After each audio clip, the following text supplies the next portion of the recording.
여러분, 혹시 이런 상상 해보신 적 있나요? 나만 빼고 모두가 행복한 파티에 초대받았다면, 그리고 그 파티의 계산서가 내 앞으로 날아온다면요. 지금부터 제가 들려드릴 이야기는 바로 그런 끔찍한 상상보다 더 지독한 현실에 대한 이야기입니다. 시댁 식구들의 가족 모임. 그런데 저만 쏙 빼놓고 열렸더군요.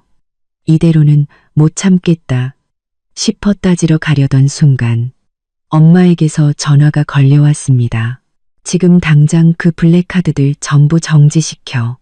엄마의 다급한 목소리. 그리고 3시간 뒤 시어머니는 호텔에서 결제를 못해 망신을 당하고 말았죠. 손님, 죄송하지만 가지고 계신 블랙카드가 전부 정지되었습니다. 서연 씨는 피부가 정말 좋네요. 관리 조금만 받으면 금방 물광 피부가 될 거예요. 제 얼굴에 값비싼 마스크팩을 발라주며 친구 은주가 감탄사를 연발했어요.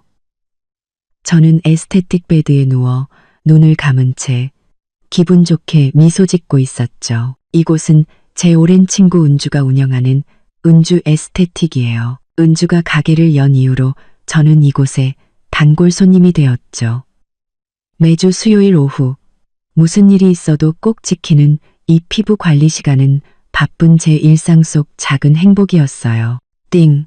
그때 은주의 휴대폰이 울렸어요. 은주는 하던 손을 멈추고 말했죠. 어디 보자. 저는 살며시 눈을 떴어요. 은주의 표정이 갑자기 이상하게 굳어지는 게 보였거든요. 은주는 잠시 망설이더니 휴대폰을 제 눈앞에 내밀었어요. 서연아, 이거 좀 봐봐. 저는 눈을 가늘게 뜨고 화면을 봤어요. 남편 박민준의 사촌 동생인 박서연이 올린 SNS 게시물이었죠. 커다란 원형 테이블에 화려한 음식들이 가득 차려져 있고 그 주위로 시댁 식구들이 모두 모여 앉아 있었어요. 시어머니 최영숙 여사는 가장 상석에 앉아 얼굴 가득 미소를 띤 채 와인잔을 들고 있었죠. 장소는 신라호텔 중식당이었어요. 오늘의 가족 모임이라는 글과 함께요. 가족 모임이라고? 심장이 쿵 하고 내려앉았어요. 너한테는 아무도 연락 안 했어? 은주가 조심스럽게 물었죠. 저는 벌떡 몸을 일으켰어요. 얼굴에 붙어있던 마스크팩이 쩍 갈라졌죠. 떨리는 손으로 제 휴대폰을 확인했어요. 카톡 메시지도 부재중 전화도 없었어요. 남편 박민주는 오늘 아침 출근하면서 저녁에 회식이 있으니 저녁은 알아서 챙겨 먹으라고 했단 말이에요. 피가 거꾸로 솟는 기분이었어요. 벌써 3번째였으니까요. 지난달 시어머니 생신 때도, 그 전 시누이 약혼식 때도 저는 항상 마지막에 소식을 듣거나 아예 듣지도 못했죠. 그때마다 남편은 깜빡했다며 대충 얼버무렸고 시어머니는 아이고 내가 정신이 없어서라며 가식적인 사과를 할 뿐이었어요. 서연아, 진정해. 은주가 저를 말렸지만 소용없었어요. 더는 못 참아. 저는 얼굴에서 팩을 거칠게 떼어내고 자리에서 일어나 외투를 챙겨 입기 시작했어요. 이번엔 반드시 제대로 짚고 넘어가야겠어. 저는 반드시 제대로 짚고 넘어가야겠어. 분노로 손이 떨려 코트 단추를 채우기도 힘들었죠. 늘 가짜 미소를 짓고 있는 시어머니의 얼굴, 그리고 가족 문제만 생기면 회피하기 바빴던 남편의 비겁한 모습이 머릿속을 스쳐 지나갔어요. 결혼 3년, 저는 이 집에서 늘 이방인이었죠. 그때 휴대폰이 울렸어요. 화면에 엄마라는 이름이 떠 있었죠. 저는 심호흡을 한번 하고 전화를 받았어요. 엄마, 나 지금 좀 급한 일이. 서연아, 지금 당장 내가 가지고 있는 블랙카드 전부 정지시켜. 지금 당장. 엄마의 목소리는 비정상적으로 단호했어요. 배경을 보니 시끄러운 걸로 보아 바뀌신 것 같았죠. 저는 순간 멍해졌어요. 네. 갑자기 왜요? 설명할 시간 없어. 시키는 대로 해. 특히 최영숙 여사가 준 그 부속 카드. 당장 동결시켜. 엄마의 다급한 목소리에 등골이 서늘해졌어요. 하지만은 없어. 엄마는 드물게 언성을 높였어요. 나 지금 공항 가는 길이야. 저녁에 집에 도착해서 자세히 얘기해 줄게. 명심해. 모든 블랙카드 당장 정지시켜. 전화는 끊겼고 저는 그 자리에 얼어붙은 듯 서 있었어요. 은주가 걱정스러운 얼굴로 물었죠. 무슨 일이야? 저는 고개를 저으며 빠르게 머리를 굴렸어요. 저희 엄마는 절대 호들갑 떠는 분이 아니에요. 이렇게까지 다급하게 말씀하시는 데는 분명 이유가 있을 거예요. 저는 곧장 카드사 고객센터에 전화를 걸었어요. 손가락이 화면 위에서 빠르게 움직였죠. 네, 제 명의로 된 부속 카드 전부 동결 처리해 주세요. 네, 주카드 소유주는 최영숙 여사님 맞습니다. 즉시 처리 부탁드립니다. 전화를 끊고 나서야 긴 한숨이 나왔지만 마음속 의심은 더욱 커져만 갔어요. 그 블랙카드들은 결혼 후 시어머니가 생활비에 보태쓰라며 만들어준 것들이었어요. 제가 거의 쓰지는 않았지만 갑자기 정지시키라니. 너 그래도 호텔에 갈 거야?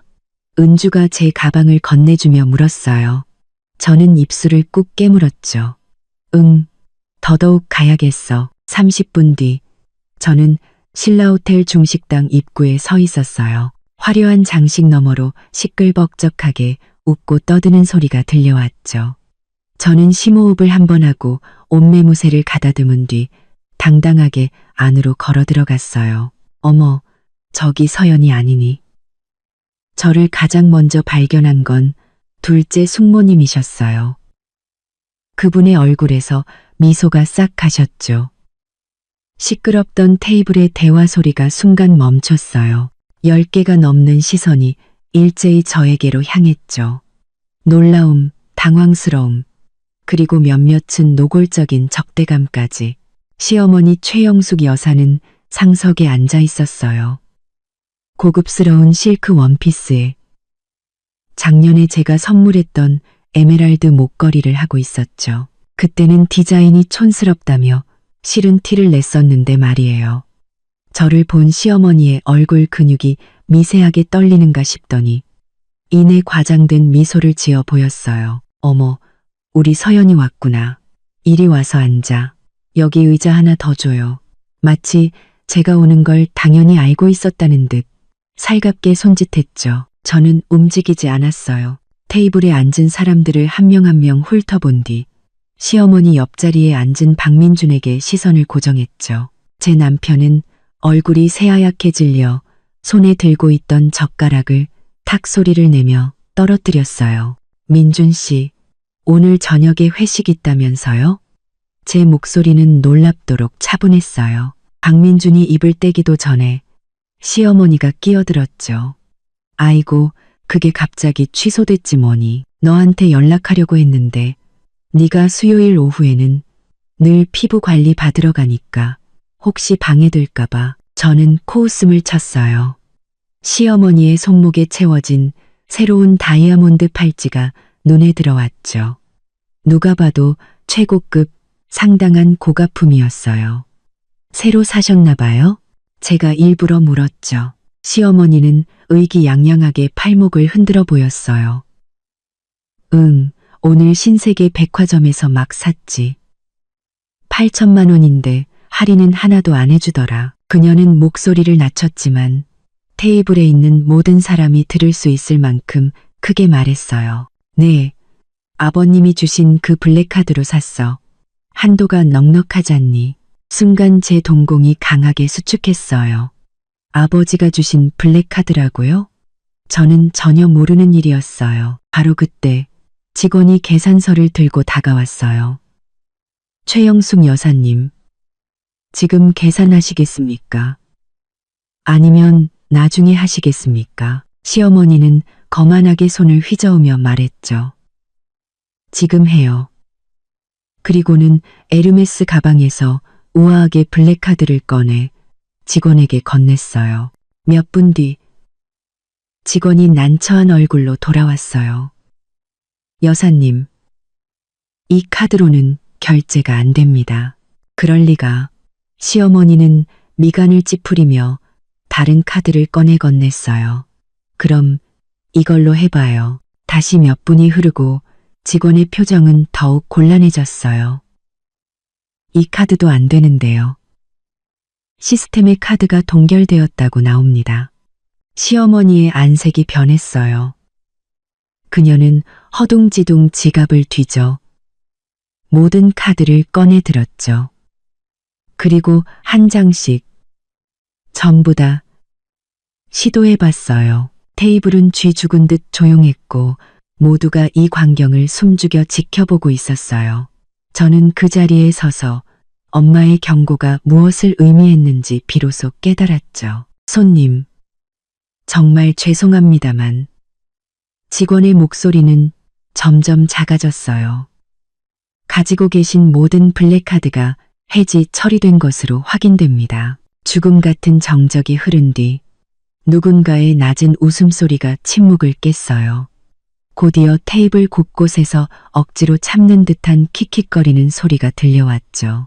시어머니의 얼굴은 붉어졌다가 하얗게 다시 파랗게 변하더니 결국 시뻘겋게 달아올랐어요. 한서연. 그녀는 불을 뿜을 듯한 눈으로 저를 돌아보며 소리쳤어요. 네가 꾸민 짓이지. 저는 그녀의 시선을 피하지 않고 차분히 맞섰어요. 그리고 가방에서 제 신용카드를 꺼내 직원에게 건넸죠. 오늘 식사 비용은 제가 계산할게요. 자리를 떠나기 전 저는 넋이 나간 박민준과 분노로 온몸을 떨고 있는 시어머니를 마지막으로 돌아보며 나지막이 말했어요. 아, 참. 그리고 그 팔찌값도 제가 같이 내드릴게요. 어쨌든 우리 집안 전통이잖아요. 며느리는 부르지도 않은 가족 모임인데 며느리가 돈을 내는 건 좀 그렇지 않나요? 호텔 문을 나서자 차가운 밤바람이 제 달아오른 뺨을 식혀주었어요. 휴대폰이 진동했죠. 박민준이었어요. 저는 망설임 없이 거절 버튼을 눌렀어요. 오늘 밤 일어난 모든 일은 한편의 부조리극 같았지만 직감적으로 알 수 있었죠. 이건 단지 서막에 불과하다는 것을요. 엄마는 대체 무엇을 알고 계셨던 걸까? 시댁의 재정 상황에 무슨 문제가 생긴 걸까? 그리고 왜 시어머니가 우리 아버지 명의의 블랙카드를 가지고 있었던 걸까? 수많은 질문이 머릿속을 맴돌았지만 지금 이 순간 확실한 건 단 하나였어요. 이 결혼의 진실은 내가 상상했던 것보다 훨씬 더 끔찍할지도 모른다는 것. 집 현관문 앞에 서서 저는 지문 인식 센서 위에 손가락을 올린 채 한참을 망설였어요. 집 안에서는 희미하게 TV 소리가 들려왔죠. 박민준이 먼저 와 있는 게 분명했어요. 저는 심호흡을 한 번 하고 엄지손가락을 센서에 댔어요. 띠르릭 문이 열리고 거실 소파에는 박민준이 앉아 있었어요. 그는 손에 리모컨을 든 채 멍하니 채널만 돌리고 있었죠. 문 열리는 소리를 듣고 그가 획 고개를 돌렸어요. 눈이 온통 충혈되어 있었죠. 이제야 들어오는 거야? 그의 목소리는 쉬어 있었고 분노가 가득 담겨 있었어요. 저는 대답 없이 곧장 주방으로 가물 한 잔을 따랐어요. 차가운 물이 목을 타고 넘어가자 가슴속에 뜨거운 열기가 조금은 가라앉는 듯 했죠. 호텔에서 나온 뒤 저는 2시간 동안이나 차를 몰고 시내를 돌며 생각을 정리하려 했었어요. 한서연, 내가 지금 당신한테 말하고 있잖아. 박민준이 리모컨을 테이블 위로 내던지며 소리쳤어요. 그는 큰 걸음으로 저에게 다가왔죠. 당신 때문에 오늘 우리 엄마가 얼마나 창피를 당했는지 알아? 온 가족이 다 비웃었다고. 저는 천천히 물컵을 내려놓고 그를 마주 봤어요. 그럼 제가 SNS에서 그 사진을 봤을 땐 얼마나 창피했을 것 같아요? 온 가족이 다 모였는데 저만 쏙 빠져 있었잖아요. 이번이 세 번째예요. 박민준 씨. 세 번째라고요. 임시로 정한 거라니까. 그는 신경질적으로 머리를 헝클어뜨렸어요. 당신은 좀 이해해 줄 수 없어? 엄마가 연세도 있으시고 깜빡하실 수도 있지. 깜빡하셨다고요? 저는 차갑게 비웃었어요.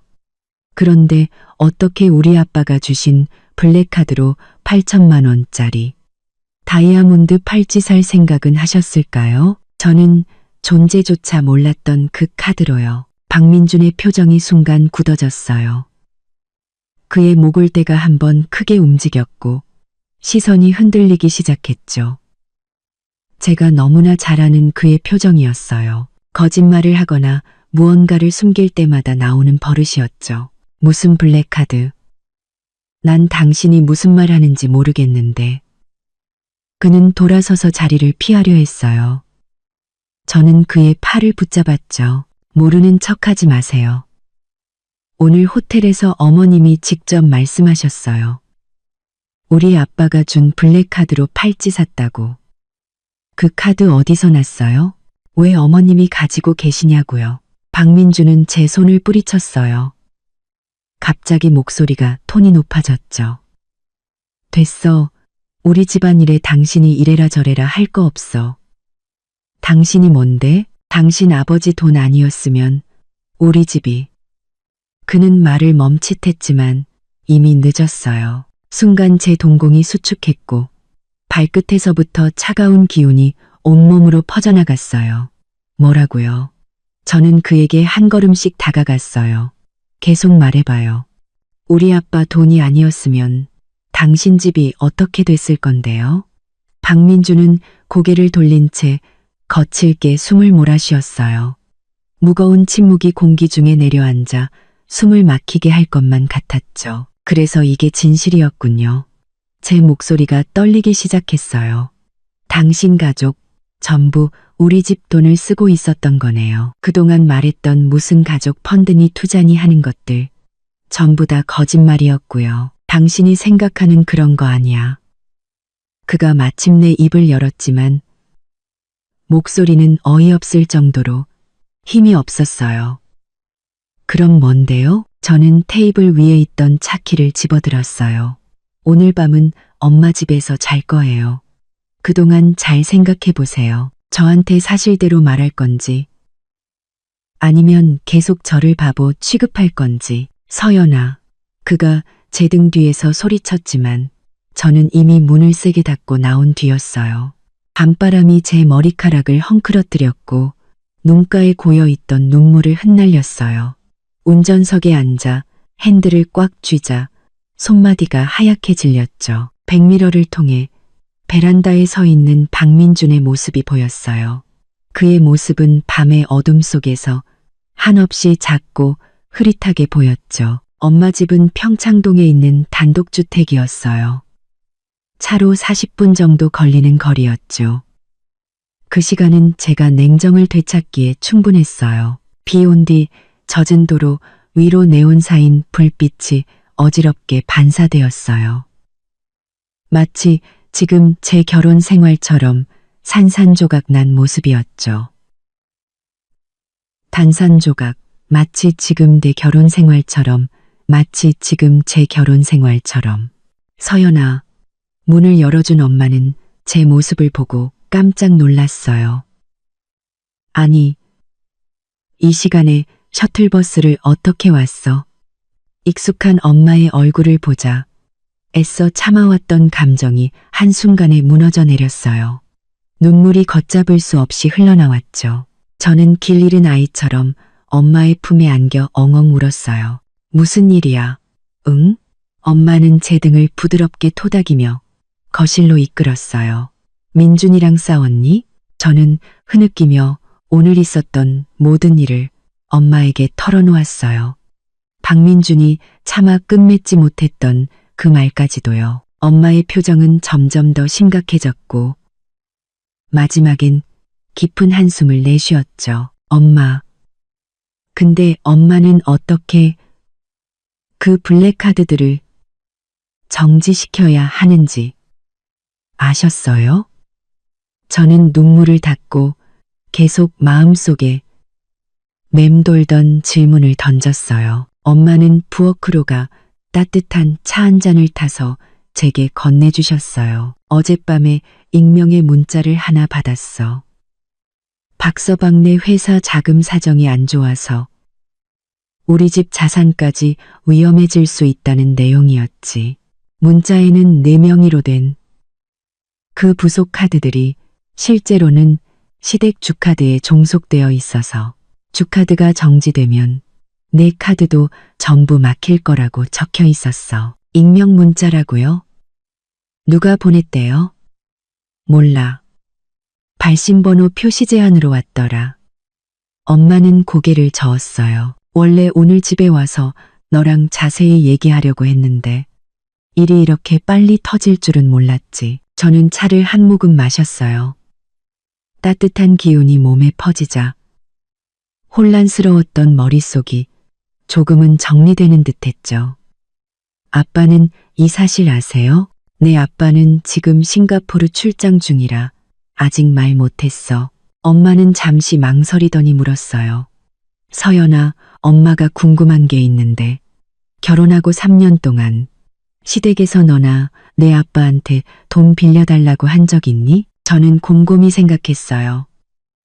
직접적으로 빌린 적은 없어요. 하지만 민준 씨가 몇 번 자기네 가족 펀드 얘기를 하면서 수익률이 엄청 좋으니 여유 자금을 투자해보라고 권유한 적은 있어요. 그래서 아빠가 한 5억 원 정도 투자하신 걸로 알아요. 엄마의 얼굴이 순간 새하얗게 질렸어요.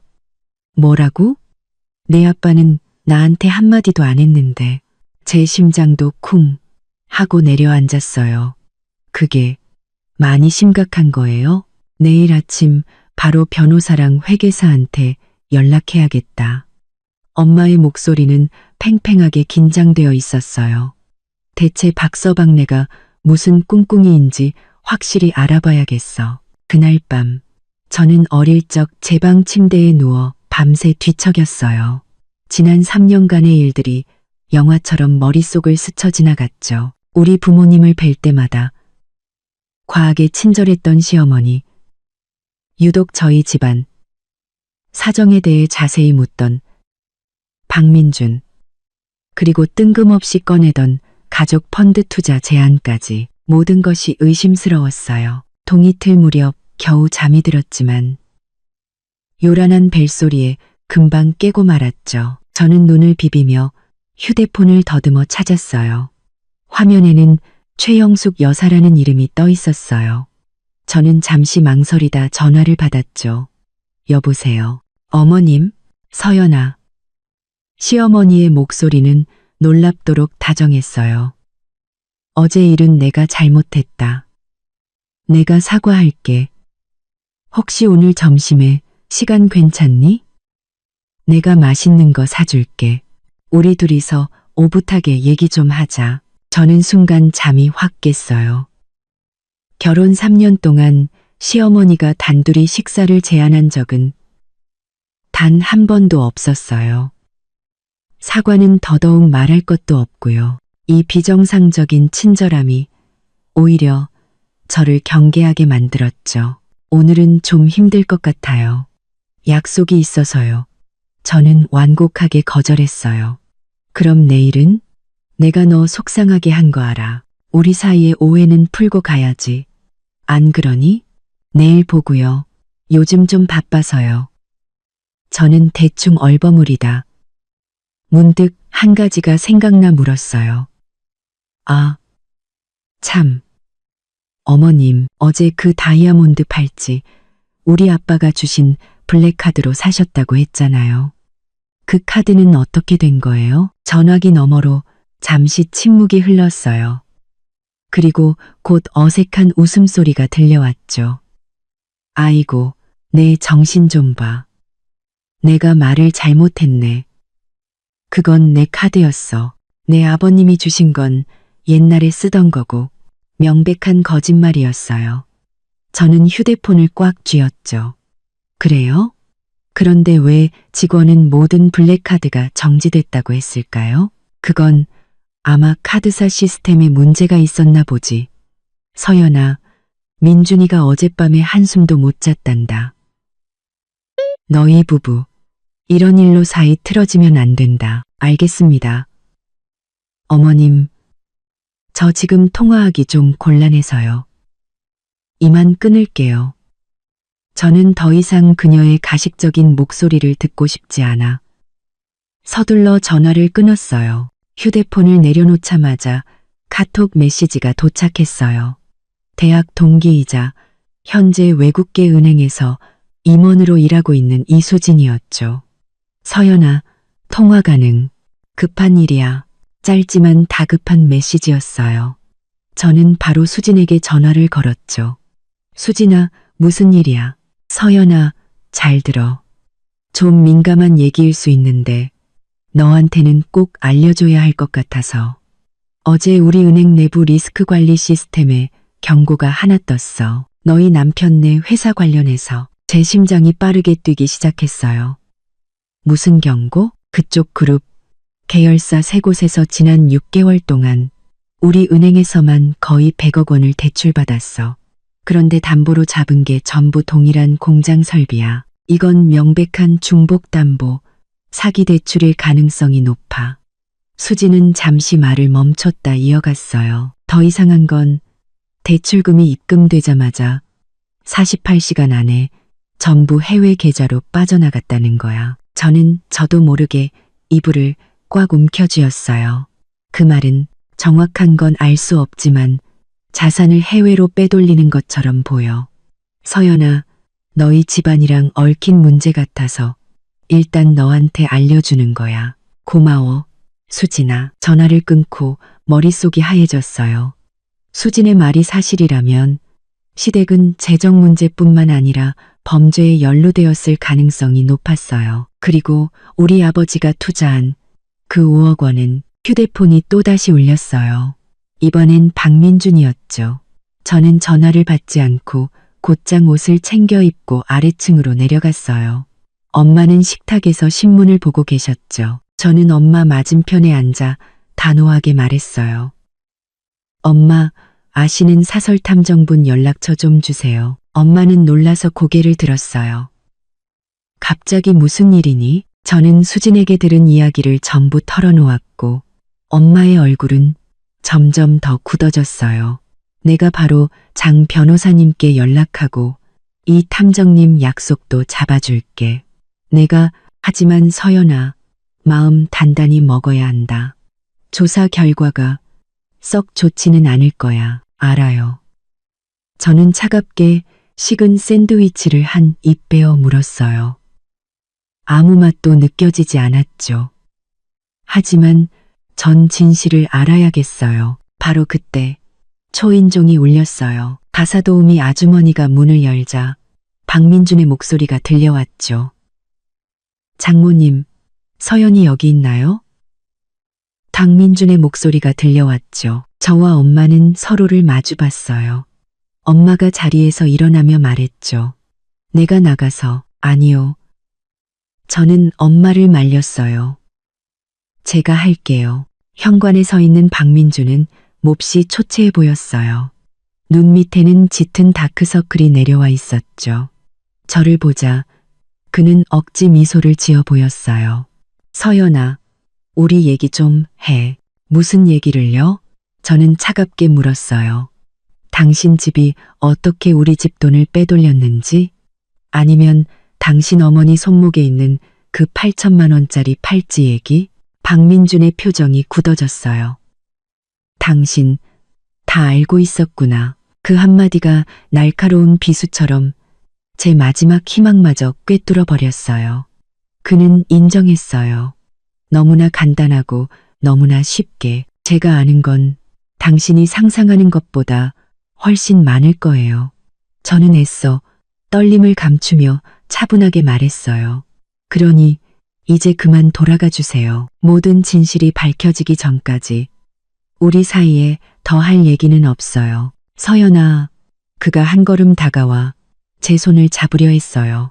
네가 생각하는 그런 게 아니야. 나도 설명할 수 있어. 뭘 설명하는데요? 저는 거칠게 뒤로 물러섰어요.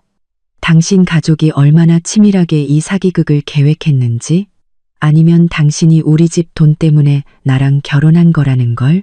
박민준의 얼굴이 새하얗게 질렸어요. 어떻게 그런 말을, 난 당신을 사랑해. 사랑? 저는 비웃음을 터뜨렸어요. 사랑하는 사람을 온 가족이 함께 속여요? 사랑하는 사람의 집안을 재정적인 위기에 빠뜨리냐고요. 나도 어쩔 수 없었어. 그가 갑자기 절규하듯 소리쳤어요. 아버지가 남기고 간 빚더미. 내가 아니면 누가 책임져? 내가 이러고 싶어서 이런 줄 알아? 그의 절규는 마지막 남은 가면을 찢어버리는 것 같았어요. 우리는 서로를 마주봤고 상대방의 눈에서 끔찍한 무언가를 발견했죠. 박민준에게는 모든 것이 탄로난 것에 대한 공포, 그리고 저에게는 3년간의 결혼 생활이 한순간에 무너져 내린 폐허만이 보였어요. 나가. 저는 현관문을 가리키며 거의 들리지 않을 만큼 작은 소리로 말했어요. 경비원 부르기 전에. 박민준은 무언가 더 말하려는 듯 입을 달싹였지만 결국 힘없이 돌아서서 떠났어요. 문이 닫히는 순간 저는 다리에 힘이 풀려 그 자리에 주저앉고 말았어요. 엄마가 달려와 저를 부축했죠. 서연아, 정신 차려. 저는 엄마의 어깨에 기댄 채 소리 없이 눈물을 흘렸어요. 이 눈물은 박민준을 위한 것이 아니었어요. 눈이 멀었던 제 3년의 청춘과 바보처럼 순진하게 바쳤던 제 감정, 그리고 존재한다고 믿었지만 단 한 번도 실제한 적 없었던 우리 집이라는 환상을 위한 눈물이었죠. 저는 눈물을 닦고 놀랍도록 차분한 목소리로 말했어요. 엄마, 최고의 이혼 전문 변호사로 알아봐 주세요. 수진과 약속한 카페는 여의도의 한 오피스 빌딩 꼭대기에 있었어요. 통유리창 너머로 화려한 도심의 풍경이 한눈에 들어왔죠. 저는 약속 시간보다 20분 일찍 도착해 가장 구석진 자리에 앉았어요. 오래 기다렸어. 등 뒤에서 수진의 목소리가 들려왔어요. 고개를 돌리자 깔끔한 검은색 정장 차림의 수진이 서류 봉투를 든 채 서 있었죠. 아니, 방금 왔어. 저는 억지로 미소를 지어 보였어요. 생각보다 안색은 괜찮네. 수지는 자리에 앉자마자 본론으로 들어갔어요. 박서방네 그룹, 최근 2년간의 대출 자료 전부 뽑아왔어. 그녀는 목소리를 낮추며 서류 봉투를 제 앞으로 밀었죠.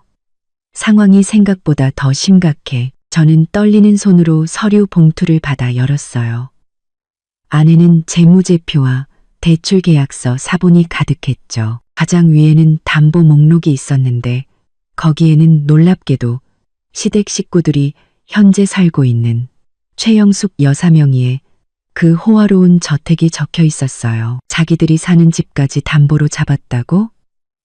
제가 믿을 수 없다는 듯 고개를 들자 수진이 고개를 끄덕였어요. 그뿐만이 아니야. 이 집 하나로 은행 3군데에서 중복으로 대출을 받았어. 명백한 사기 대출이지. 그리고 이것 봐. 그녀는 서류 한 장을 가리켰어요. 전부 다 고금리 단기 대출이야. 연이율이 제일 낮은 게 18%야. 저는 그 끔찍한 숫자들을 훑어보며 속이 울렁거리는 것을 느꼈어요. 박민준이 매달 생활비라며 가져다 주던 돈이 사실은 사채나 다름없는 빚이었다니. 가장 이상한 건 이거야. 수지는 마지막 장을 펼쳤어요. 자금 흐름도였죠. 모든 대출금은 입금된 지 48시간 안에 여러 유령 회사를 거쳐서 K맨 제도의 한 계좌로 송금됐어. 우리 은행 감사팀에서도 이미 조사를 시작했어. 저는 그 복잡한 자금 흐름도를 쳐다보다가 익숙한 이름을 발견했어요. 신원무역. 이거 민준 씨 사촌 형 회사인데 서류상으로는 그렇지. 서류상으로는 그렇지. 하지만 실소유주는 스타 인터내셔널이라는 해외 법인이야. 수지는 의미심장한 눈으로 저를 바라봤어요. 서연아, 마음의 준비를 하는 게 좋을 거야. 이건 계획적인 자산 빼돌리기일 가능성이 아주 높아. 그때 제 휴대폰이 진동했어요. 박민준이었죠. 저는 거절 버튼을 누르고 휴대폰을 뒤집어 놓았어요. 곧이어 카톡 메시지가 도착했죠. 서연아, 얘기 좀 해. 엄마가 입원하셨어. 저는 코웃음을 쳤어요. 이런 상황에 병을 핑계로 동정심을 유발하다니. 정말 수준 낮았죠. 너 이제 어쩔 생각이야? 수진이 걱정스럽게 물었어요. 저는 심호흡을 한번 하고 서류를 챙겼어요. 일단 변호사부터 만나서 내 재산부터 지켜야지. 그리고 저들이 대체 무슨 짓을 꾸미고 있는지 알아낼 거야. 수지는 잠시 망설이더니 말했어요. 서연아, 이 말을 해야 할지 모르겠는데 해. 지금은 내가 못 견딜 일 없어. 지난달에 우리 은행 회식이 강남 스카이라운지에서 있었는데 거기서 박민준 씨를 봤어. 어떤 젊은 여자랑 같이 있었는데 둘이 꽤 다정해 보이더라고. 저는 순간 커피잔을 쥔 손에 힘을 주었어요. 뜨거운 커피가 손등에 튀었지만 아픔을 느낄 수 없었죠. 그랬구나. 사기 대출에 외도까지 정말 가지가지 하는구나. 어떻게 생겼어? 제 목소리는 놀랍도록 차분했어요. 20대 초반. 긴 머리에 옷차림이 아주 화려했어. 어쩌면 그냥 직장 동료일 수도. 괜찮아. 내가 알아서 확인할게. 저는 그녀의 말을 끊고 억지로 미소를 지었어요. 알려줘서 고마워. 카페를 나설 때 하늘에서는 가랑비가 내리고 있었어요. 저는 우산도 쓰지 않은 채 차가운 빗방울이 얼굴에 떨어지도록 내버려 두었죠. 뜨거운 눈물이 빗물과 섞여 뺨을 타고 흘러내렸어요. 3년간의 결혼 생활이 결국은 한편의 정교한 사기극이었다니. 엄마 집에 돌아와 저는 서재 책상 위에 서류들을 펼쳐놓고 엄마와 함께 꼼꼼히 살펴봤어요. 보면 볼수록 충격적이었죠.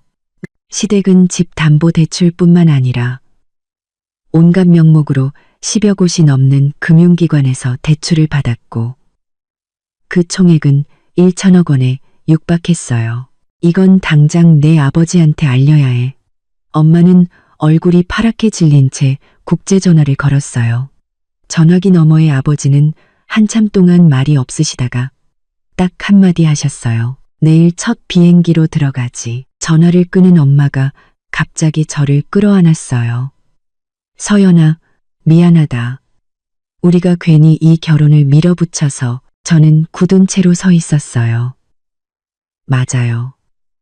만약 부모님이 시댁의 겉모습만 보고 그토록 결혼을 재촉하지 않으셨다면 제가 박민준과 결혼하는 일은 없었을지도 몰라요. 하지만 이제 와서 그런 말을 한들 무슨 소용이 있겠어요. 저녁 늦게 저는 필요한 짐을 챙기러 박민준과의 신혼집으로 향했어요. 문을 열자 집안은 칠흑같이 어두웠죠. 다행히 그가 없다는 생각에 안도의 한숨을 내쉬었어요. 하지만 침실 불을 켜는 순간 저는 비명을 지를 뻔했어요. 박민준이 침대 가장자리에 앉아 있었던 거예요. 그는 눈이 퀭했고 바닥에는 빈 맥주캔이 여러 개 뒹굴고 있었죠. 이제 왔네. 그가 비틀거리며 일어섰어요. 온몸에서 지독한 술 냄새가 풍겼죠. 저는 그를 무시하고 드레스룸으로 들어가 짐을 챙기기 시작했어요. 너 이틀 동안 어디 있었어? 그가 드레스룸까지 따라 들어와 따지듯 물었어요. 엄마가 병원에 입원했었는데 그것도 몰랐어? 그게 저랑 무슨 상관인데요? 저는 캐리어에 옷을 던져 넣으며 차갑게 말했어요. 박민준이 갑자기 제 팔목을 거칠게 붙잡았어요. 한서연, 너 양심도 없냐? 우리 엄마가 너한테 얼마나 잘해줬는데 어떻게 이럴 수가 있어? 저는 그의 손을 책에 뿌리쳤어요. 잘해줬다고요?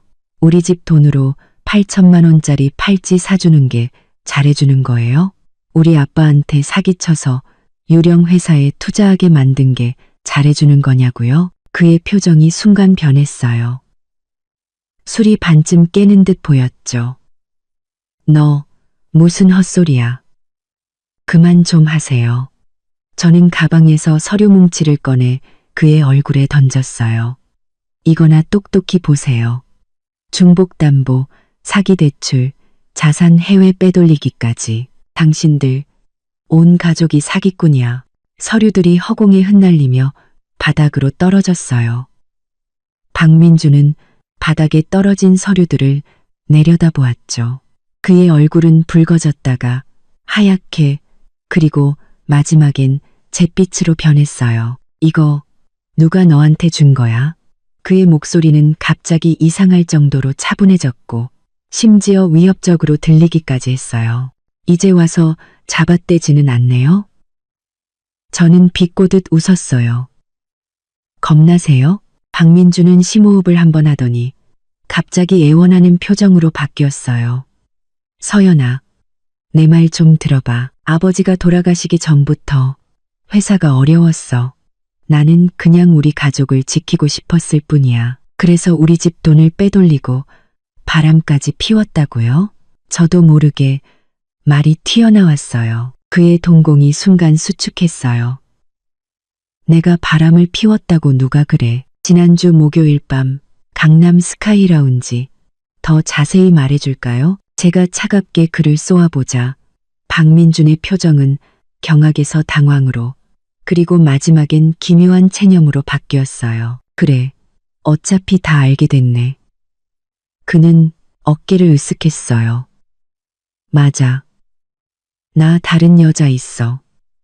한유라라고 만난 지 반년 넘었어. 그의 너무나 쉬운 인정은 무딘 칼날이 제 심장을 천천히 그리고 잔인하게 베는 듯한 고통을 주었어요. 저는 그가 변명이라도 할 줄 알았어요. 적어도 후회하는 척이라도 할 줄 알았죠.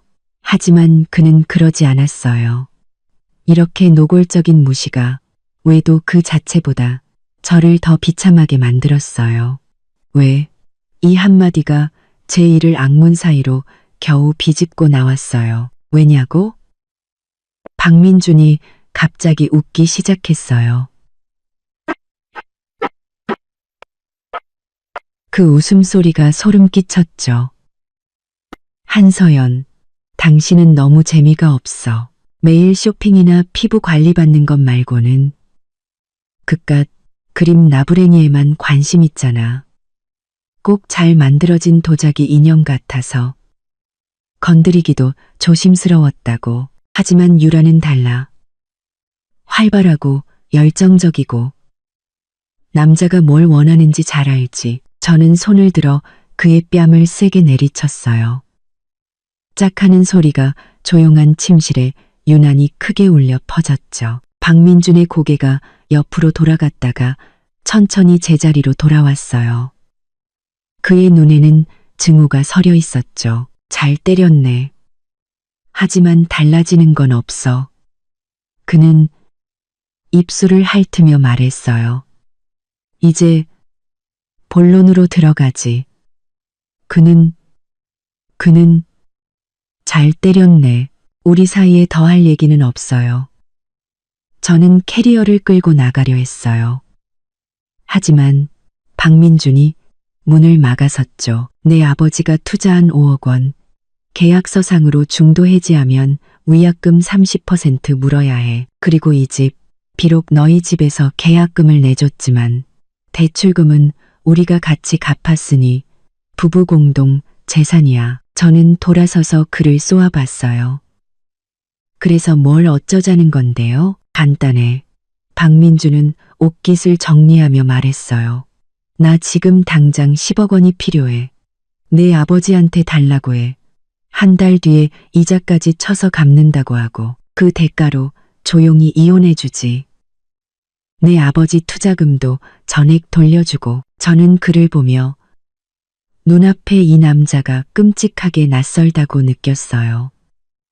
이건 제가 알던 다정한 박민준이 아니었어요. 돈을 위해서라면 영혼까지 팔아넘길 수 있는 완전히 다른 사람이었죠. 꿈 깨세요. 저는 한 글자 한 글자 힘주어 말했어요. 우리 집에서는 단 10원도 당신한테 줄 수 없으니까. 박민준의 표정이 굳어졌어요. 그럼 쉽게 이혼할 생각은 마. 1년이든 2년이든 질질 끌면서 당신이 어떻게 망가지는지 똑똑히 보여줄 테니까. 저는 더 이상 그와 말을 섞고 싶지 않아 그를 밀치고 현관으로 향했어요. 제가 문고리를 잡는 순간 그의 휴대폰이 울렸죠. 박민준은 발신자를 확인하더니 갑자기 긴장한 표정으로 베란다로 나가 전화를 받았어요. 저는 본능적으로 발소리를 죽여 베란다 문으로 다가갔어요. 유리창 너머로 그의 대화가 드문드문 들려왔죠. 안 돼, 지금 그 돈은 못 건드려. 알아, 마감일 다가오는 거. 일주일만 더 시간을 줘. 그 여자가 협조를 안 해. 제 피가 순간 차갑게 식었어요. 그는 대체 무슨 계획을 꾸미고 있는 걸까? 그 돈은 또 뭐지? 전화를 끄는 박민주는 문 앞에 서 있는 저를 보고 쏘스라치게 놀랐어요. 너, 내 전화 엿들었어? 누구한테 일주일의 시간을 달라는 건데요? 저는 그의 눈을 똑바로 쳐다봤어요. 네가 알 거 없어. 그는 저를 밀치고 거실로 들어갔어요. 내 제안, 잘 생각해봐. 3일 안에 답을 줘. 안 그러면 어쩔 건데요? 제가 도발적으로 묻자 그는 차갑게 비웃었어요. 후회하게 될 거야. 달콤한 추억이 가득했던 그 집을 나서며 제 손은 핸들을 잡을 수 없을 정도로 떨리고 있었어요. 한참을 운전하다가 저는 길가에 차를 세우고 핸들 위에 엎드려 소리 없이 울었죠. 3년간의 결혼 생활이 결국은 한편의 정교한 사기극이었다니. 휴대폰이 진동했어요. 친구 은주의 카톡이었죠. 자기야, 내일 오후에 가게 올 거지? 스위스에서 새로 들어온 앰플 있는데 너 주려고 따로 빼놨어. 친구의 다정한 메시지를 보며 저는 문득 결심했어요. 그리고 이 탐정에게 전화를 걸었죠. 이 탐정님, 몇 사람에 대해 조사를 좀 부탁드립니다. 비용은 문제되지 않습니다. 다음 날 오후 저는 약속대로 은주의 에스테틱을 찾았어요. 저를 보자마자 은주가 소리쳤죠. 세상에, 너 꼴이 왜 이래? 다크서클이 턱까지 내려왔네. 어제 잠 못 잤어. 저는 씁쓸하게 웃으며 지난 며칠간 있었던 일들을 간략하게 털어놓았어요. 은주는 제 얘기를 듣더니 화가 나서 테이블을 내리쳤죠. 이런 인간 말종들. 서연아, 당장 변호사부터 만나. 응. 내일 만나기로 했어. 하지만 증거가 더 필요해. 은주가 갑자기 목소리를 낮췄어요. 내가 아는 사람 중에 엄청 실력 좋은 해커가 있는데 주로 사모님들 남편 외도 증거 잡아주는 일을 하거든. 소개해줄까? 저는 고개를 저었어요. 아니, 합법적인 방법으로 해결하고 싶어. 지금 더 중요한 건 저들의 재정 상태를 확실히 파악하는 거야. 재정 문제는 내가 잘 모르지만 이건 알아. 은주가 제 손을 잡으며 말했어요. 너 지금 당장 내 명의로 된 재산부터 안전한 곳으로 옮겨. 그 인간 궁지에 몰리면 무슨 짓을 할지 몰라. 저는 고개를 끄덕였어요. 은주의 말대로였죠. 박민준의 마지막 전화 통화는 너무나 의심스러웠어요. 최악의 상황까지 대비해야 했죠. 아, 참. 은주가 잠시 망설이더니 말했어요. 너, 강태우 기억나? 그 이름은 마치 전류처럼 제 심장을 관통했어요. 강태우. 제 대학 시절 첫사랑, 부모님의 반대로 헤어졌지만 지금은 유망한 IT 기업의 CEO로 아주 성공했다는 소식을 들었죠. 갑자기 그 사람은 왜 지난주에 한국 들어왔대. 어제 우리 가게에 관리받으러 왔다가 내 소식 묻더라고. 은주는 제 표정을 살피며 말했어요. 네가 이혼 준비 중이라는 거 알면 아마 너한테 연락할지도 몰라. 저는 고개를 저었어요. 지금 그런 거 신경 쓸 겨를 없어. 알아. 그냥 마음의 준비는 하고 있으라고. 은주가 한숨을 쉬며 말했어요. 솔직히 박민준 같은 속 빈 강정보다는 강태우가 100배는 낫지. 그때 너희 부모님만 아니었어도. 은주야. 저는 그녀의 말을 끊었어요. 지난 일은 지난 일일 뿐이야. 하지만 마음속 깊은 곳, 오랫동안 잊고 지냈던 한 구석이 미세하게 흔들리는 것을 느꼈어요. 만약 그때 제가 강태우와의 사랑을 지켰다면 지금 제 삶은 완전히 달라졌을까요? 그 생각은 금세 사라졌어요. 지금은 과거에 얽매여 있을 때가 아니었죠. 집에 돌아오니 엄마가 말씀하셨어요. 아버지가 비행기 표를 앞당겨 오늘 밤에 도착하신다고요. 그 사이 엄마는 눈에 띄게 수척해져 있었죠. 엄마, 너무 걱정 마세요. 아빠가 오시면 다 해결될 거예요. 나는 돈 걱정이 아니라 내 걱정이야. 우리가 널 이 지경으로 만들었으니 엄마 탓만은 아니에요. 저도 사람 보는 눈이 없었던 걸요. 바로 그때 초인종이 울렸어요. 가사도우미 아주머니가 택배 상자 하나를 들고 들어왔죠. 아가씨, 택배 왔어요. 저는 의아해하며 얇은 서류 봉투를 받아들었어요. 발신인 정보는 적혀 있지 않았죠. 봉투를 뜯자 안에는 사진 한 장이 들어 있었어요. 박민준이 젊은 여자와 호텔 프런트에서 체크인하는 뒷모습이었죠. 날짜는 3달 전으로 찍혀 있었어요. 사진 뒷면에는 연필로 이렇게 적혀 있었죠. 더 많은 것을 알고 싶다면 내일 오후 3시 블루베이 카페로. 심장이 빠르게 뛰기 시작했어요. 누가 보낸 걸까? 함정일까?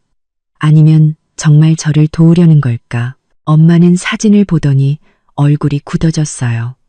이건 누가 보낸 거야? 몰라요. 익명으로 왔어요. 가지마. 위험해. 박서방이 파놓은 함정일지도 몰라. 저는 잠시 생각에 잠겼다가 고개를 저었어요. 그 사람이 판 함정이라면 굳이 이런 식으로 접근할 필요가 없어요. 그냥 이 사진으로 저를 협박하면 되니까요. 그럼 그 여자, 그 내연녀가 보낸 걸 수도 있잖아. 요즘 애들 상간녀 소송 피하려고 별짓 다 한다더라. 그것도 아닐 거예요. 그 여자 입장에서는 제가 아무것도 모르는 게 더 유리하죠. 어쨌든 안 돼. 내일 아빠 오시면 그때 다시 얘기해. 저는 마지못해 고개를 끄덕였지만 이미 마음은 정해졌어요. 상대가 누구든 어떤 목적을 가졌든 이건 증거를 확보할 수 있는 절호의 기회였죠. 다가올 이혼 전쟁에서 증거는 가장 강력한 무기가 될 테니까요. 그날 밤 저는 침대에 누워 밤새 뒤척였어요. 박민준이 전화통화에서 말했던 그 돈은 대체 무엇일까? 익명의 제보자는 누구일까? 그리고 강태우는 왜 하필 이 시점에 다시 나타난 걸까? 수많은 의문이 머릿속을 맴돌았지만 한 가지는 분명했어요. 제가 그 SNS 사진을 발견한 순간부터 제 인생은 완전히 뒤바뀌었다는 것을요. 그리고 더 큰 폭풍우가 이제 막 시작되려 하고 있었죠. 블루베이 카페는 조용한 골목 안쪽에 자리 잡고 있었어요. 저는 가장 안쪽 자리에 앉아 불안하게 테이블을 손가락으로 두드렸죠. 오후 3시 정각 카페 문이 열리고 모자와 마스크로 얼굴을 가린 사람이 들어왔어요. 저는 저도 모르게 가방 속 호신용 스프레이를 꽉 쥐었죠. 그 사람은 주위를 둘러보더니 저를 발견하고는 곧장 다가왔어요. 그리고 마스크를 벗는 순간 저는 너무 놀라 커피를 쏟을 뻔했어요. 서현 씨? 박민준의 사촌 동생 박서현이었어요. 네가? 제가 믿을 수 없다는 듯 눈을 동그랗게 뜨자 박서현은 주위를 살피며 목소리를 낮췄어요. 새언니, 지금 저희 가족들 다 미우시죠? 그래도 진실은 아셔야 할 것 같아서요. 왜 나를 돕는 건데요? 더는 못 보겠어서요. 박서현의 눈에는 진심이 담겨 있었어요. 큰어머니랑 민준 오빠 너무 심했어요. 특히 유라 언니 일은요. 제 손가락이 커피잔을 꽉 움켜쥐었어요. 알고 있었군요. 박서현은 고개를 끄덕였어요. 온 가족이 다 알았어요.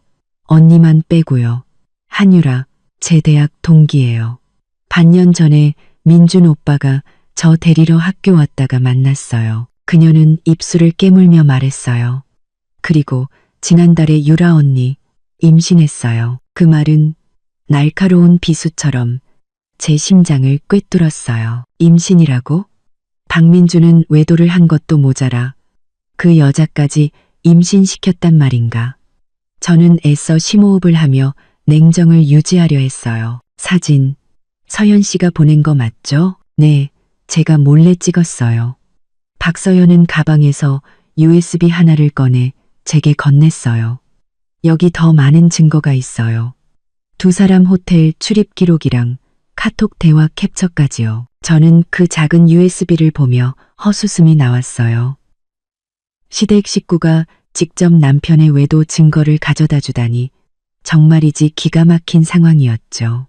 왜 이제야 이걸 제게 주는 거예요? 민준 오빠가 최근에 재산을 정리해서 언니랑 이혼할 준비를 하고 있었어요. 빚은 전부 언니랑 처가에 떠넘기고요. 제 피가 차갑게 식었어요. 구체적인 계획이 뭔데요? 자세한 건 몰라요. 하지만 큰어머니가 언니네 집에서 보태준 신혼집, 대출금을 문제 삼을 거라고 하셨어요. 박서연은 시계를 보더니 자리에서 일어났어요. 저 이제 가봐야 해요. 들키면 큰일 나요. 저는 떠나려는 그녀를 붙잡고 마지막으로 물었어요. 한 가지만 더요. 왜 위험을 무릅쓰고 저를 돕는 거죠? 박서연의 눈빛이 복잡하게 흔들렸어요. 저희 아빠 10년 전에 큰아버지 때문에 전 재산을 잃고 결국 스스로 목숨을 끊으셨어요. 또 다른 가정이 망가지는 걸 보고 싶지 않아요. 그녀는 그 말을 남기고 황급히 카페를 떠났어요. 저는 그 자리에 멍하니 앉아 있었죠.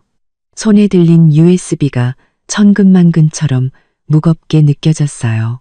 집에 돌아오자마자 저는 USB를 노트북에 꽂았어요. 안에는 상상보다 더 충격적인 내용들이 담겨 있었죠. 박민준과 한유라의 다정한 사진 수십 장, 호텔 예약 내역, 그리고 카톡 대화 내용까지. 가장 역겨웠던 것은 박민준이 저를 재미없는 아줌마라고 칭하며 오직 저희 집안의 배경과 재력 때문에 결혼했다는 내용이었어요. 마지막 파일은 음성 녹음이었어요. 재생 버튼을 누르자 박민준과 최영숙 여사의 목소리가 흘러나왔죠. 엄마, 서연이 쪽은 어떻게 해요? 돈 안 빌려주면 어떡하죠? 걱정 마라. 변호사 말이 그 5억 원이 투자가 아니라 대여금이라는 것만 증명하면 내 장인어른한테 소송 걸 수 있대. 그리고 신혼집. 계약금은 걔네 집에서 냈지만 대출금은 너희가 같이 갚았잖아. 이혼하면 최소 절반은 우리 거야. 지금 집값이 2배나 올랐는데 서둘러야지. 유라는요? 괜찮대요? 임신 3개월째래. 아주 건강하다고 하더라. 아이까지 있으면 더 확실하지. 명심해. 이혼 도장 찍기 전에 재산 전부 유라 명의로 돌려놔야 한다. 녹음이 끝나고 저는 컴퓨터 앞에 망부석처럼 앉아 있었어요. 온몸이 차갑게 식었죠.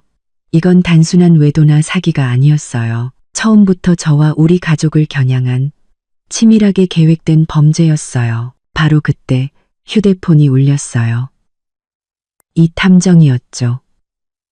한서연 씨 요청하신 건에 대해 예비 조사 결과가 나왔습니다. 박민준 씨네 회사 장부상으로만 멀쩡하지 실제로는 빚더미에 앉아 있더군요. 그리고 남편분의 외도 사실도 확인했습니다. 그것보다 더 중요한 걸 조사해 주세요. 저는 그의 말을 끊었어요. 첫째, 시댁의 최근 자금 흐름. 둘째, 한유라라는 여자의 뒷조사요. 알겠습니다. 아, 그리고 한 가지 더. 박민준 씨가 지난주에 한 산부인과에 방문한 기록이 있습니다. 젊은 여성분과 함께였고요. 저는 눈을 감았어요. 손톱이 손바닥을 파고드는 것도 몰랐죠. 계속 조사해 주세요. 비용은 문제 없습니다. 전화를 끊고 저는 곧장 아버지의 개인 변호사인 장 변호사님께 연락했어요. 장 변호사님은 제 이야기를 듣고 즉시 3가지 조치를 취해야 한다고 조언했죠. 첫째, 제 명의의 예금을 부모님 계좌로 이전할 것. 둘째, 시댁의 사기 행각에 대한 증거를 더 모을 것. 셋째, 모든 증거가 확보되기 전까지는 섣불리 이혼 얘기를 꺼내지 말 것. 그 후 며칠 동안 저는 겉으로는 아무렇지 않은 척했지만 물밑에서는 바쁘게 움직였어요. 이 탐정은 매일 새로운 조사 보고서를 보내왔고 변호사팀은 법적 대응을 준비했죠. 싱가포르에서 돌아오신 아버지는 처음에는 노발대발하셨지만 곧 냉정을 되찾고 우리 집 자산을 보호하기 위한 조치를 취하기 시작하셨어요. 금요일 오후 제가 변호사 사무실에서 서류를 검토하고 있을 때 낯선 번호로 전화가 걸려왔어요. 박민준 씨 아내분 되시죠? 여기는 대학병원 응급실입니다. 시어머님 최영숙 여사께서 방금 실려오셨는데 상태가 위중하셔서요. 보호자분과 통화를 원하십니다. 저는 미간을 찌푸렸어요. 증상이 어떤데요? 급성 심근경색으로 보입니다. 당장 입원 수속하고 보증금을 내셔야 합니다. 저는 실소를 터뜨릴 뻔했어요. 우리가 반격을 준비하는 이 타이밍에 최영숙 여사가 쓰러졌다고요? 이건 명백한 쇼였죠. 알겠습니다. 지금 바로 가겠습니다. 저는 거짓으로 대답하고 전화를 끊자마자 이 탐정에게 연락했어요. 대학병원 응급실에 오늘 오후 최영숙이라는 환자가 입원했는지 확인해 주세요. 10분 뒤 이 탐정에게서 전화가 왔죠. 입원 기록은 있습니다. 하지만 본인이 직접 걸어서 들어왔고 검사 결과는 별다른 이상이 없다고 하는데요. 역시나 저는 차갑게 웃으며 말했어요. 계속 감시해 주세요. 저도 지금 병원으로 가보겠습니다. 응급병동에서 최영숙 여사는 침대에 비스듬히 누워 있었어요. 얼굴색이 너무 좋아 환자라고는 믿기지 않았죠. 제가 들어가자 그녀는 갑자기 가슴을 부여잡으며 고통스러운 표정을 지었어요. 서연아, 네가 드디어 왔구나. 나 이러다 너 다시는 못 보는 줄 알았다. 저는 역겨움을 참고 걱정스러운 척 물었어요. 의사 선생님이 뭐라고 하시던가요? 심장에 혈액 공급이 잘 안 된대. 입원해서 지켜봐야 한다더라. 그녀는 한숨을 쉬며 말했어요. 입원 보증금이 500만 원이라는데 내가 급하게 오느라 카드를 못 챙겨와서 결국 돈 때문이었군요. 저는 속으로 비웃으며 겉으로는 태연하게 말했어요. 제가 가서 내고 올게요. 민준 씨한테는 연락하셨어요? 아니, 걔 요즘 바쁜데 걱정할까봐. 최영숙 여사는 시선을 피하며 말했어요. 서연아, 내가 예전에 너한테 못되게 굴었던 거 마음에 담아두지 마라. 그럴 리가요. 저는 미소를 지으며 그녀의 손을 토닥였어요. 푹 쉬고 계세요. 제가 수속 밟고 올게요. 병실을 나온 저는 곧장 박민준에게 카톡을 보냈어요. 어머님이 대학병원 응급실에 계세요. 심장이 안 좋으시다는데 빨리 와보세요. 그리고는 수납 창구로 가 보증금 500만 원 중 100만 원만 냈죠. 돈을 낸 뒤 저는 병실로 바로 가지 않고 복도 의자에 앉아 상황을 지켜봤어요. 20분도 채 되지 않아 박민준이 허겁지겁 달려왔어요. 그리고 그의 뒤에는 젊은 여자가 한 명 따라오고 있었죠. 제 숨이 멎는 것 같았어요. 한유라. 사진 속의 그녀가 제 눈앞에 나타난 거예요. 생각보다 더 어리고 예뻤고 배가 살짝 불러 있었죠. 두 사람은 복도에서 긴장된 표정으로 몇 마디 나누더니 박민준 혼자 병실로 들어갔어요. 한유라는 제게서 멀지 않은 의자에 앉아 그를 기다렸죠. 절호의 기회였어요. 저는 재빨리 휴대폰 카메라를 켜고 화분 뒤에 숨어 녹화를 시작했어요. 몇 분 뒤 박민준이 병실에서 나왔고 두 사람은 곧바로 다정하게 서로를 끌어안았어요. 의사가 쇼하는 거래. 돈 달라고. 박민준이 격렬하듯 말했어요. 저 늙은이 연기 실력이 갈수록 형편없어진다니까. 그럼 어쩔 거야. 한유라가 애교 섞인 목소리로 물었어요. 우리 아기 너무 오래 기다리게 하면 안 되잖아. 걱정 마. 집 팔 사람 이미 구해놨어. 이혼 도장만 찍으면 바로 돈 빼돌려서 뜨는 거야. 박민주는 그녀의 이마에 입을 맞추며 말했어요. 그 여자랑 정리되면 우리 몰디브 가서 결혼식 올리자. 내 와이프 눈치채지 못할까? 눈치채면 어쩔 건데. 그 세상 물정 모르는 공주님이 우는 것 말고 뭘 할 수 있겠어? 박민주는 비웃으며 한유라와 함께 사라졌어요. 구석에 숨어있는 저를 전혀 눈치채지 못한 채로요. 저는 녹화를 중단했어요. 분노로 손이 덜덜 떨렸죠. 이 영상은 이혼 소송에서 가장 강력한 무기가 될 거예요. 하지만 이상하게도 승리감보다는 깊은 슬픔과 역겨움만이 느껴졌어요. 다시 병실로 돌아가자 최영숙 여사는 병원 밥을 맛있게 먹고 있었어요. 저를 보자 그녀는 다시 아픈 척 연기를 시작했죠. 서연아, 보증금은 냈니? 일부만요. 저는 차분하게 말했어요. 아, 민준 씨 다녀갔어요. 그녀의 표정이 순간 당황으로 물들었어요. 아니, 안 왔는데. 그래요? 그럼 방금 복도에서 어떤 여자랑 끌어안고 있던 건 누구였을까요? 저는 비웃으며 휴대폰을 꺼내 들었어요. 영상 한번 보실래요? 최영숙 여사의 얼굴이 새하얗게 질렸어요. 손에 들고 있던 숟가락이 쨍그랑 소리를 내며 바닥으로 떨어졌죠. 서연아, 그게 오해야. 변명은 필요 없어요. 저는 그녀의 말을 끊었어요. 내일 변호사 통해서 이혼 서류 보내겠습니다. 그리고 병원비는 아드님이 돈이 그렇게 많으시다니 직접 내라고 하세요. 저는 그 말을 남기고 돌아섰어요. 등 뒤에서 최영숙 여사의 히스테릭한 외침이 들려왔죠. 한서연, 거기 안 서? 너 이혼만 해봐. 우리 집안이 가만 안 둘 줄 알아. 복도를 지나던 환자와 간호사들이 쳐다봤지만 저는 뒤도 돌아보지 않고 병원을 빠져나왔어요. 3년간의 결혼 생활이 결국은 한편의 정교한 사기극이었다니. 이제 이 모든 것을 끝낼 시간이었죠. 병원 문을 나서자마자 이 탐정에게서 다시 전화가 걸려왔어요. 한서연 씨 중대한 사실을 알아냈습니다. 박민준 단순한 자산 빼돌리기뿐만 아니라 계약서와 어음까지 위조한 혐의가 있습니다. 그리고 그 한유라라는 여자 뒷배경이 아주 흥미롭더군요. 뭔데요? 그 여자 박서연 씨 대학 동기가 아니라 강남의 한 고급 룸살롱에서 일하던 아가씨였습니다. 더 이상한 건 박민준을 만나기 전에 조태진이라는 부동산 재벌과 아주 가까운 사이였다는 겁니다.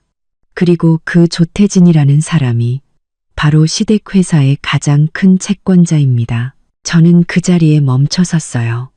그 말은 제 생각엔 이 외도 사건 뒤에 더 큰 음모가 숨겨져 있는 것 같습니다. 지금 추가 조사를 진행 중이니 내일 다시 보고 드리겠습니다. 전화를 끊고 저는 깊은 피로감을 느꼈어요. 이 결혼은 처음부터 덫이었고 저는 바보처럼 그 덫에 걸려들었던 거죠. 이제 남편의 배신뿐만 아니라 거대한 음모와도 맞서 싸워야 했어요. 집에 돌아오니 서재에는 아버지와 장 변호사님이 저를 기다리고 있었어요. 제가 병원에서 있었던 일과 녹화한 영상을 보여드리자 아버지는 분노로 얼굴이 굳어졌어요. 짐승만도 못한 놈들. 그럼 장 변호사님, 지금 우리에게 승산이 얼마나 있을까요? 장 변호사님은 안경을 고쳤으며 말했어요. 사기 혐의에 대한 증거는 충분합니다. 이 영상까지 더해지면 이혼 소송은 우리가 무조건 이깁니다. 하지만 아버님의 투자금 5억 원을 되찾으려면 그 돈이 명백한 사기 행각의 결과물이라는 직접적인 증거가 더 필요합니다. 이 탐정님이 내일 더 많은 자료를 주실 거예요. 아, 그리고 신혼집은 어떻게 하죠? 이미 재산 보전 신청을 해뒀습니다. 내일 법원에서 가압류 결정이 나면 그 집은 동결될 겁니다. 저들이 단 한 푼도 빼돌리지 못하게 막을 수 있습니다. 아버지가 제 어깨를 감싸 안았어요. 서연아, 너무 힘들어하지 마라. 그런 인간들 때문에 네가 아파할 가치도 없어. 저는 억지로 미소를 지었어요. 슬프지 않아요. 그냥 헛웃음이 나와요. 3년이라는 시간 동안 한 사람의 진짜 모습을 전혀 몰랐다는 게요. 그날 밤 저는 베란다에 서서 멀리 보이는 도시의 불빛을 바라봤어요. 내일은 이기나긴 싸움의 시작을 알리는 날이 될 거예요. 박민준과 최영숙 여사는 어떤 반응을 보일까? 그 미스터리한 한유라는 대체 어떤 역할을 하고 있는 걸까? 그리고 박서연은 정말 순수한 양심 때문에 저를 도운 걸까? 아니면 다른 꿍꿍이가 있는 걸까? 수많은 의문이 머릿속을 맴돌았지만 한 가지는 분명했어요. 내일부터 저는 더 이상 당하고만 있는 한서연이 아닐 거라는 것을. 시댁 식구들이 제게 준 모든 상처와 기만에 대해 반드시 대가를 치르게 할 거예요. 그때 휴대폰이 진동했어요. 낯선 번호로 온 문자 메시지였죠. 한유라를 조심해. 그 여자 뒤에 사람이 있어. 내일 오전 10시 늘 만나는 그곳에서 보지. 한 친구가. 저는 이 의문의 문자를 보며 미간을 찌푸렸어요. 누가 보낸 걸까? 박서연. 아니면 또 다른 누군가. 늘 만나는 그곳은 또 어디를 말하는 걸까? 제가 고민하고 있을 때 메시지가 하나 더 도착했어요. 아버지 쪽 회계사님도 같이 데려와. 아침 햇살이 커튼 틈으로 비집고 들어왔어요. 저는 뜬 눈으로 밤을 새우며 어젯밤의 그 의문의 문자에 대해 생각했죠. 한유라를 조심해. 그 여자 뒤에 사람이 있어. 저는 자리에서 일어나 간결한 흰색 셔츠와 검은색 슬랙스로 갈아입고 머리를 단정하게 묶었어요. 거울 속 제 눈빛은 한 달 전과는 비교할 수 없을 만큼 단단해져 있었죠. 아래층으로 내려가니 아버지와 아버지의 오랜 파트너이자 회계 전문가이신 왕 이사님께서 이미 식탁에 앉아 계셨어요. 서연아, 어젯밤에 잘 잤니? 아버지가 따뜻한 우유 한 잔을 건네주셨어요. 네, 저는 왕 이사님께 고개를 돌렸어요. 이사님, 오늘 장부 좀 봐주셔야 할 것 같아요. 왕 이사님은 돋보기를 고쳤으며 말씀하셨죠. 당연하지. 내 아버지 일이 곧 내일인걸. 저는 잠시 망설이다가 어젯밤의 문자 메시지에 대해 털어놓았어요. 아버지는 미간을 찌푸리셨죠. 함정 아닐까? 저들이 궁지에 몰려서 무슨 짓을 할지 몰라. 아닐 거예요. 만약 박민준 씨 짓이라면 굳이 회계사를 데려오라고 하지는 않았을 거예요. 누가 됐든 조심해야 한다. 내가 경호원들을 멀리서 따라붙게 해놨으니 무슨 일 생기면 바로 연락해. 오전 9시 반. 저와 왕 이사님은 약속 장소인 블루베이 카페로 향했어요. 지난번 박서현을 만났던 바로 그곳이었죠. 차 안에서 왕 이사님은 제가 가져온 재무자료들을 훑어보며 혀를 차셨어요. 이 장부 너무 엉성해. 완전 초짜 솜씨인데. 그는 한 송금 기록을 가리키며 말했어요. 이것 봐. 같은 돈이 하루에 5군데를 거쳐서 결국 이 해외 계좌로 들어갔어. 실소유주를 추적할 수 있을까요?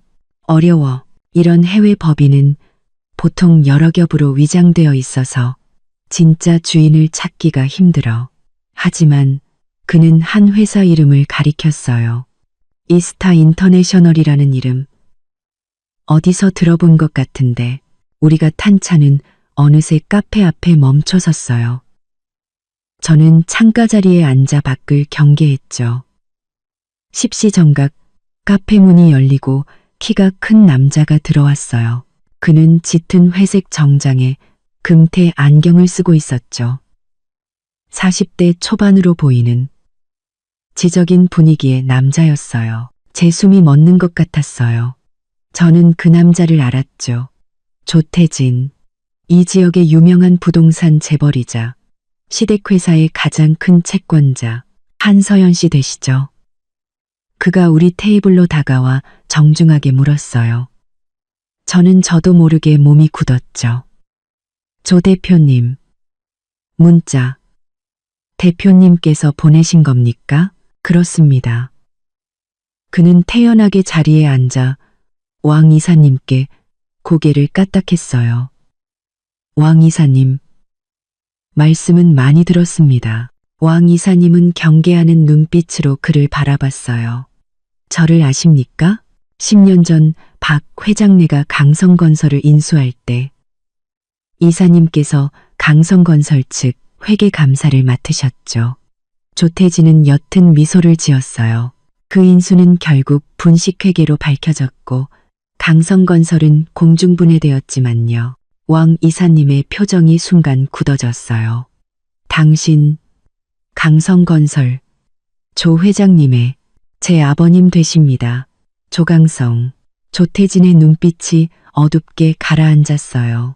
아버님은 그 일 직후에 심장마비로 돌아가셨죠. 저는 두 사람의 대화를 들으며 충격에 빠졌어요.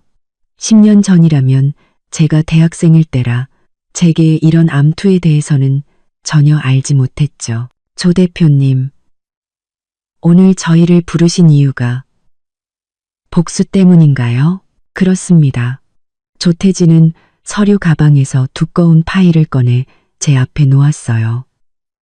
이건 박 회장네의 지난 5년간의 실제 장부입니다.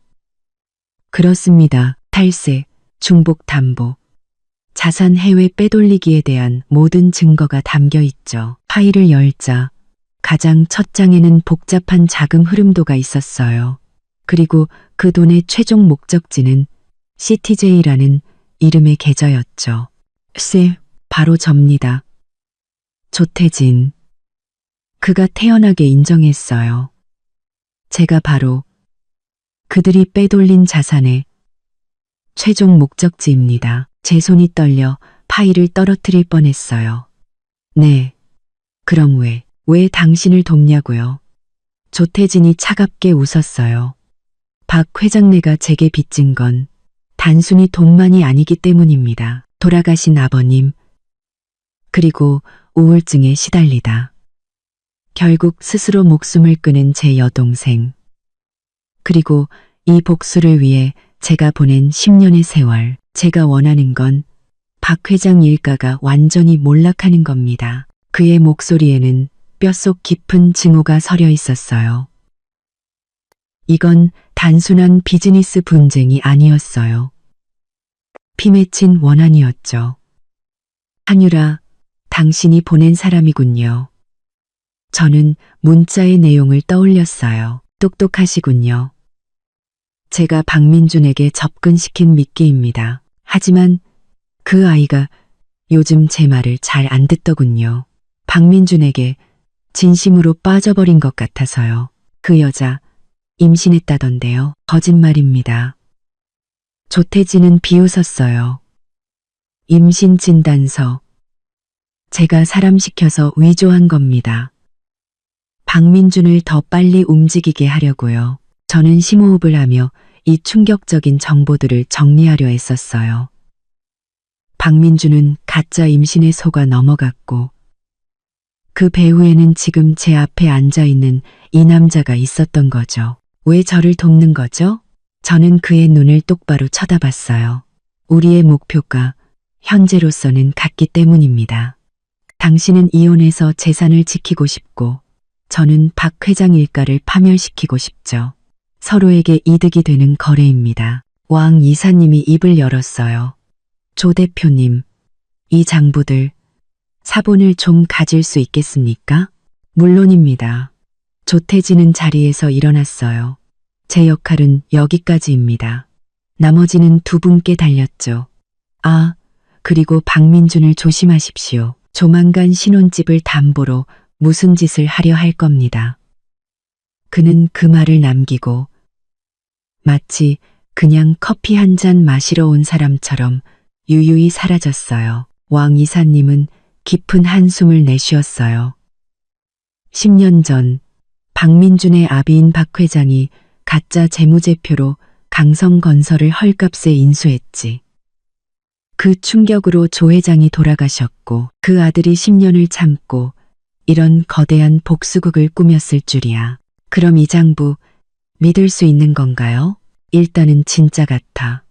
이 자료만 있으면 내 아버지 투자금을 되찾는 건 물론이고 박 회장 일가를 완전히 끝장낼 수도 있어. 카페를 나오자마자 저는 장 변호사님께 연락해 오후에 새로운 증거를 가지고 찾아뵙겠다고 약속했어요.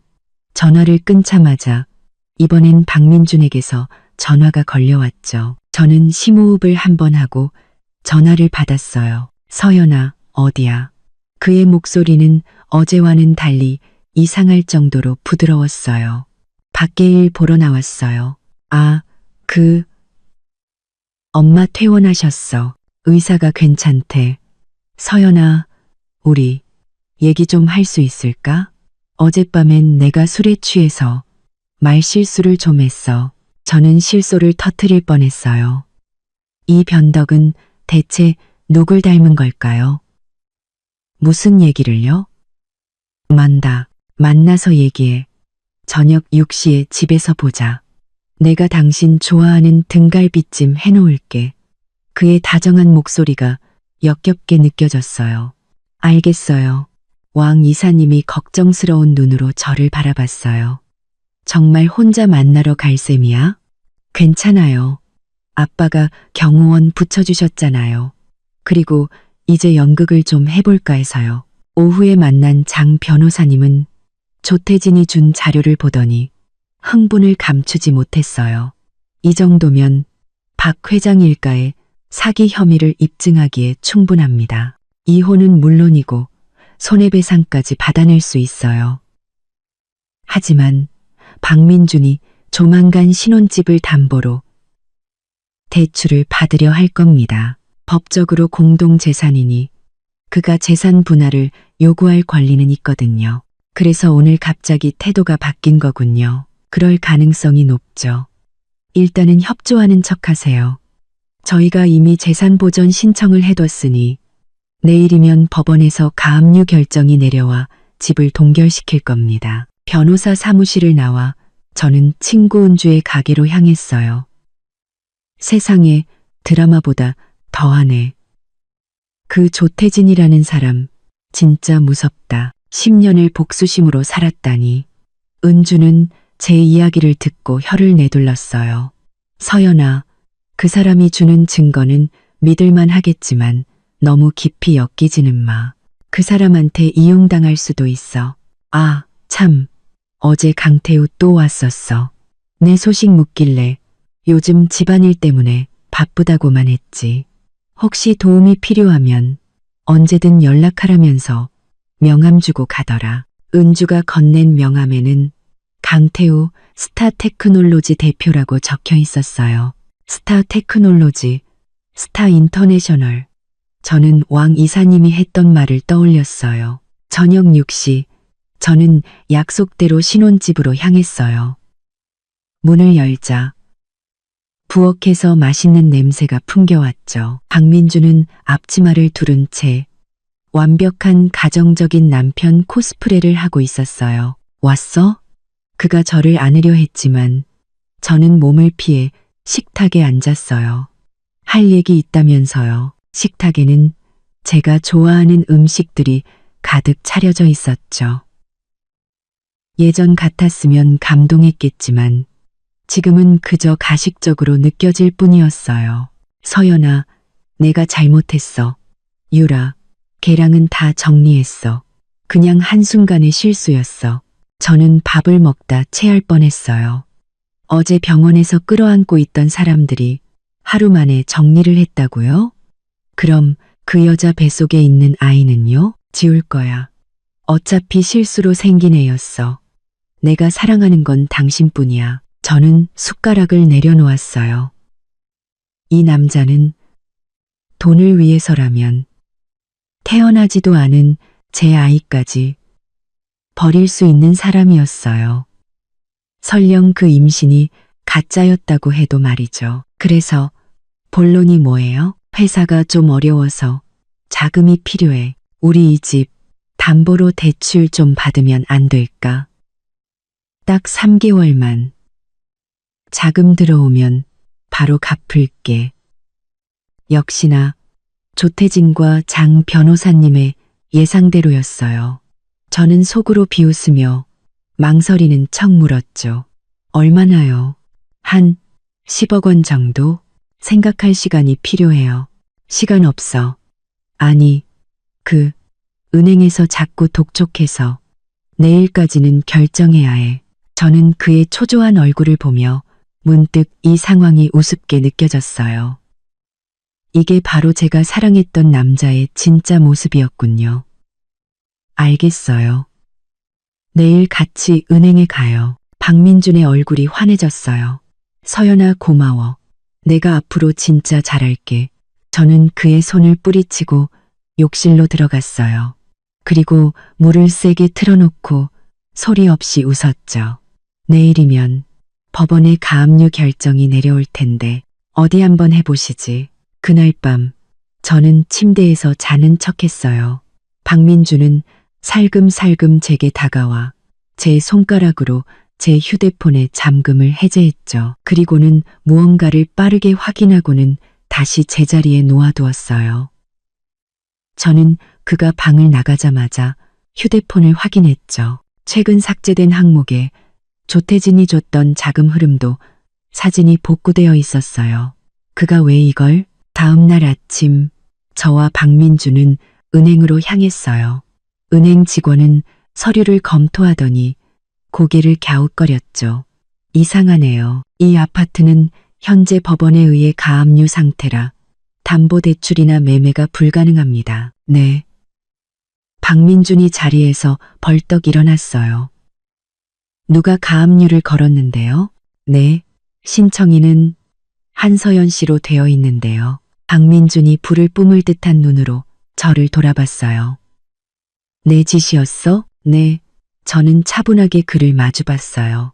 이 집뿐만 아니라 당신 명의의 모든 재산이 동결됐을 거예요. 이게 진짜 죽고 싶나? 그가 손을 치켜드는 순간 뒤에 대기하고 있던 경호원들이 그를 제압했어요.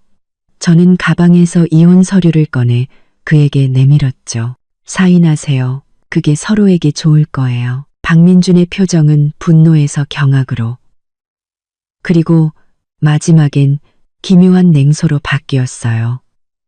한서연, 이걸로 끝났다고 생각하지 마. 누가 마지막에 웃게 될지 한번 보자고. 오후에 장 변호사님께 연락이 왔어요. 박민준이 제게 연락해서 제가 그 5억 원 투자금을 포기하는 조건으로 이혼에 합의해 주겠다고 했다더군요. 이상할 정도로 순순한 태도였죠. 바로 그때 아버지에게서 전화가 왔어요. 내일 저녁에 있을 제게 신년 파티에 같이 가자고요. 기분 전환도 할 겸 새로운 사람들도 만나보라고요. 다음 날 저녁, 저는 간결한 검은색 드레스를 입고 아버지와 함께 신라 호텔 연회장으로 향했어요. 아버지가 지인들과 인사를 나누는 동안 저는 잠시 혼자 서 있었죠. 그때 익숙한 목소리가 들려왔어요. 서연아. 고개를 돌리자 그곳에는 강태우가 서 있었어요. 몇 년 만에 보는 그는 기억 속 소년의 모습이 아닌 성숙하고 멋진 남자가 되어 있었죠. 태우 씨, 오랜만이다. 더 예뻐졌네. 어색한 침묵이 흘렀어요. 은주한테 들었어. 요즘 좀 힘든 일이 있다며. 개인적인 일이에요. 제가 알아서 할 수 있어요. 서연아, 도움이 필요하면 어떤 것이든 언제든 연락해. 내 번호 그대로야. 그의 눈에는 진심 어린 걱정이 담겨 있었어요. 제가 고맙다고 말하려는 순간 연회장 문이 열리고 박민준이 들어왔어요. 그리고 그의 팔짱을 낀 여자는 한유라였죠. 그녀는 몸에 딱 붙는 붉은 드레스를 입고 있었는데 배는 조금도 나오지 않았어요. 저는 그 자리에 얼어붙었어요. 저들이 어떻게 여기에? 박민준은 저와 강태우를 발견하고는 도발적인 미소를 지으며 다가왔어요. 서연이네. 우연이네. 옆에는 누구셔? 강태우입니다. 스타 테크놀로지 대표죠. 강태우가 먼저 손을 내밀었어요. 스타 테크놀로지라는 말에 박민준의 표정이 순간 굳어졌죠. 오빠, 소개 안 시켜줘? 한유라가 콧소리를 냈어요. 내 아내, 한서연이야. 그리고 그 옆은 친구분, 아내? 한유라의 목소리가 날카로워졌어요. 이혼한다며 그녀의 고함에 주위 사람들이 쳐다보기 시작했어요. 저는 분노와 창피함에 얼굴이 달아올랐죠. 바로 그때 강태우가 제 어깨를 감쌌어요. 서연아, 아버님이 찾으시네. 가자. 그의 도움으로 자리를 피했지만 등 뒤로 두 사람이 다투는 소리가 들려왔어요. 저런 사람들 때문에 화낼 가치도 없어. 강태우가 샴페인 한 잔을 건네주었죠. 제가 샴페인을 단숨에 들이켜는 순간 휴대폰이 진동했어요. 낯선 번호로 온 사진 메시지였죠. 사진 속에는 어젯밤 호텔에서 체크인하는 박민준과 한유라, 그리고 그들 뒤에 서 있는 조태진의 모습이 담겨 있었어요. 곧이어 문자가 도착했죠. 게임은 이제 시작이야. 제이. 파티가 끝나고 강태우는 저를 집까지 바래다 주었어요. 무슨 일이든 꼭 연락해. 그의 다정한 목소리에 지난 몇 주간 억눌렀던 감정이 북받쳐 올랐죠. 집에 들어가자마자 또다시 의문의 메시지가 도착했어요. 내일 오전 9시 박민준네 회사 본사 로비. 재미있는 구경거리가 있을 거야. 다음 날 아침 TV에서는 박민준네 회사 앞에 몰려든 시위대에 대한 뉴스가 나오고 있었어요. 밀린 대금을 받지 못한 협력업체 직원들이었죠. 뉴스에서는 박민준네 회사가 곧 파산할 거라는 소문까지 보도하고 있었어요. 바로 그때 박민준에게서 전화가 걸려왔죠. 한서연, 내 짓이지. 네가 기자들한테 정보 흘리고 협력업체들 부추긴 거지. 자업자득이네요. 조태진이 시킨 거냐? 저는 그의 말에 심장이 철렁했어요. 그가 어떻게 조태진을? 서연아, 지금 우리 회사를 구할 수 있는 건 너밖에 없어. 신혼집 팔아서 500만, 아니 10억만 빌려줘. 내가 다 갚을게. 꿈 깨세요. 저는 단호하게 전화를 끊었어요. TV 화면에는 시위대에 둘러싸여 오물을 뒤집어 쓴 채 도망치는 최영숙 여사의 비참한 모습이 나오고 있었죠. 이 탐정에게서 전화가 걸려왔어요.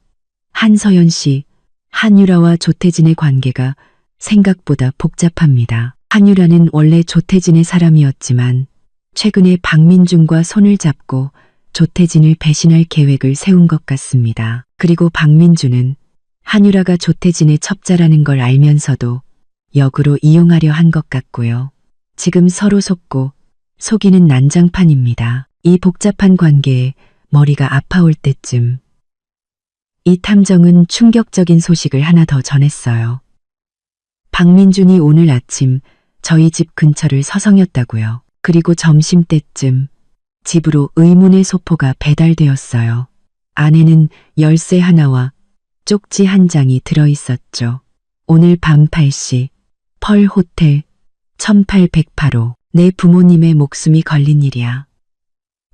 저는 손이 떨려 열쇠를 바닥에 떨어뜨렸어요. 조태진이 우리 부모님을 협박하는 걸까요? 제가 고민하고 있을 때 박민준에게서 전화가 걸려왔어요. 서연아, 우리 마지막으로 만나서 얘기하자. 이혼 서류, 네가 원하는 대로 다 사인해 줄게. 오늘 밤 8시 펄 호텔 로비에서 봐. 그는 제 대답도 듣지 않고 전화를 끊었어요. 펄 호텔. 조태진이 말한 바로 그 호텔이었죠. 이건 함정이었어요. 저녁 7시 반. 저는 고민 끝에 약속 장소로 향했어요. 물론 경호원들을 뒤에 세우고 장 변호사님께도 모든 상황을 알린 뒤였죠. 펄 호텔 로비에는 박민준이 보이지 않았어요. 8시 정각 휴대폰으로 문자가 도착했죠. 1808호로 올라와. 혼자. 안 그러면 내 부모님이 어떻게 될지 몰라. 저는 경호원들에게 5분 뒤에 올라오라고 신호를 보낸 뒤 엘리베이터에 올랐어요. 1808호 문은 살짝 열려 있었죠. 문을 열고 들어가 불을 켜는 순간 저는 비명을 지를 뻔했어요. 박민준이 의자에 묶인 채 피투성이가 되어 있었고 그 옆에는 조태진이 와인잔을 든 채 웃고 있었어요. 한서연 씨, 시간 맞춰 오셨군요. 이게 무슨 짓이에요? 내 복수를 대신해 주는 겁니다. 이 쓰레기가 당신을 때리려고 했잖아요. 조태진은 노트북 화면을 가리켰어요. 화면에는 은행 앞에서 박민준이 제게 손찌검하려던 순간이 재생되고 있었죠. 이 자식의 일거수일투족 전부 제 손바닥 안에 있습니다. 물론 한유라와 짜고 저를 속이려던 그 가짜는 계획까지도요. 의자에 묶인 박민준은 공포에 질려 몸부림쳤어요. 서연아, 살려줘. 저 미친놈이 날 죽이려 해. 한서연 씨, 거래를 하죠. 조태진은 USB 하나를 꺼내 보였어요. 여기 박 회장 일가의 모든 범죄 증거가 담겨 있습니다. 이걸 당신에게 넘길 테니 제 복수를 도와주십시오. 저 최영숙이라는 여자가 제 아버지가 그랬던 것처럼 제 발밑에 무릎 꿇고 비는 모습을 봐야겠습니다. 그때 문이 부서지듯 열리고 경호원들이 들이닥쳤어요. 조태진은 태연하게 웃으며 말했죠. 자, 결정하시죠. 한서연 씨, 저는 떨고 있는 박민준과 광기에 찬 조태진을 번갈아 보았어요. 그리고 결심했죠. 신고할 거예요. 저는 휴대폰을 꺼내 112를 눌렀어요. 불법 감금, 폭행, 당신, 이걸로 끝났어요. 조태진의 얼굴이 굳어졌어요. 후회하게 될 겁니다. 한서연 씨, 그럴지도 모르죠. 하지만 적어도 오늘 밤은 발 뻗고 잘 수 있겠네요. 다음 날, 시댁은 모든 언론에 헤드라인을 장식했어요. 최영숙 여사는 사기 혐의로 경찰에 연행되었고 박민준은 병원에서 치료를 받다 말고 제게 전화를 걸어 저희 집 신혼집을 팔아 합의금을 달라며 행패를 부렸죠. 심지어 그날 밤 술에 취해 저희 집으로 찾아와 저와 강태우가 다정하게 찍힌 파파라치 사진들을 뿌리며 제가 불륜을 저질렀다고 주장하기까지 했어요. 결국 그는 아버지에게 두들겨 맞고 쫓겨났죠. 며칠 뒤 저는 병원에서 믿을 수 없는 소식을 접했어요. 제가 임신 5주차라는 사실을요. 이 최악의 상황에 끔찍한 남자의 아이를 갖게 되다니. 운명의 장난은 너무나 잔인했죠. 저는 아이를 지워야 할지 낳아야 할지 깊은 고민에 빠졌어요. 바로 그때 조태진에게서 다시 문자가 왔죠. 아이, 내가 박민준이 평생 모르게 해주지. 안 그러면 내일 온 세상이 내 임신 사실을 알게 될 거야. 조태진은 대체 왜 제 아이를 지키려는 걸까요? 그의 진짜 목적은 무엇일까요? 그리고 며칠 후 저는 끔찍한 진실을 마주하게 되었습니다. 박민준이 사실은 시아버지의 친아들이 아니라는 것을요. 그리고 제 뱃속의 아이만이 시댁의 유일한 혈육이라는 사실을요. 조태진의 진짜 복수는 시댁의 모든 것을 빼앗은 뒤 그 모든 것을 시댁과 아무런 관련 없는 제 아이에게 물려주는 것이었어요. 가장 잔인한 방법으로 그들의 대를 끊어버리려는 계획이었죠. 저는 이 거대한 복수극의 중심에서 제 아이를 지키기 위한 마지막 선택을 해야만 했습니다. 과연 저는 이 지독한 운명에서 벗어나 제 아이와 함께 새로운 삶을 시작할 수 있을까요? 1년 뒤 저는 몰디브의 눈부신 해변에서 웨딩드레스를 입고 있었어요. 제 옆에는 턱시도를 입은 강태우가, 그리고 우리 앞에는 작은 정장을 입고 아장아장 걷는 제 아들 희망이가 있었죠. 지난 1년은 폭풍 같았어요. 저는 조태진의 협박과 회유 속에서 결국 아이를 낳기로 결심했죠. 그리고 강태우는 제 곁에서 든든한 버팀목이 되어주었어요. 그는 희망이를 자신의 아들처럼 아껴주었고 저에게는 세상에서 가장 따뜻한 사랑을 주었죠. 시댁은 완전히 몰락했어요. 최영숙 여사는 실형을 선고받았고 박민주는 모든 것을 잃고 노숙인 신세가 되었다는 소문만 들려왔죠. 조태진은 약속대로 시댁의 남은 재산을 모두 정리해 희망이의 이름으로 신탁재단을 설립해 주었어요. 하지만 저는 그 돈에 의지하지 않았어요. 제 힘으로, 그리고 태우 씨와 함께 희망이를 세상에서 가장 행복한 아이로 키울 자신이 있었으니까요. 결혼식이 끝나고 해변에서 파티가 열렸어요. 저는 멀리 보이는 바위섬에 서 있는 한 남자를 발견했죠. 할쑥해진 박민준이었어요. 그는 그저 멀리서 우리를 바라보고만 있었어요. 그의 눈에는 더 이상 증오나 분노가 아닌 깊은 체념과 후회만이 담겨 있었죠. 왜 그래? 강태우가 제 허리를 감싸며 물었어요. 아니야. 저는 그에게 기댄 채 환하게 웃었어요. 그냥 과거는 정말 과거가 되었구나 싶어서. 거센 폭풍우가 지나간 자리에 더 단단한 땅이 남듯 제 삶은 아픔을 딛고 새로운 행복을 맞이하고 있었어요. 제 곁에는 사랑하는 남편과 눈에 넣어도 아프지 않을 아들이 있었죠. 그래요. 가끔 인생은 우리를 배신하고 상처 주지만 그 끝에는 반드시 눈부신 아침이 기다리고 있다는 것을 저는 이제 믿게 되었답니다.